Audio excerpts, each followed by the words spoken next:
Hi! In this video, I'm going to teach you how to create header in card.co. First thing that you need to do is to head over to their website, which is card.co with double R. You can either choose a starting point by designing or choosing a new template, then signing up at the same process and click on to that. Or you can also choose this login option if you already have an account. So since I already have an account, let me choose in here this login option. From in there, you should be able to see in here your dashboard. So you can click onto this new site and you can explore a lot of themes that you can actually utilize. So it actually goes down to one. So as you can see, some templates doesn't have those headers, while some templates have those headers. So you can just choose which one you actually want. On my case, I'll head over and choose this and click on select.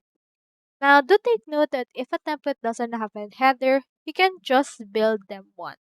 But in order to make this much more effort efficient, I'll head over and choose one with the container with their header.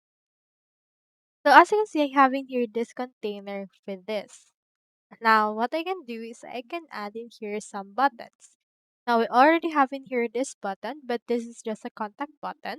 Now, if you want to add another more, which can serve as a header, you can click onto this add.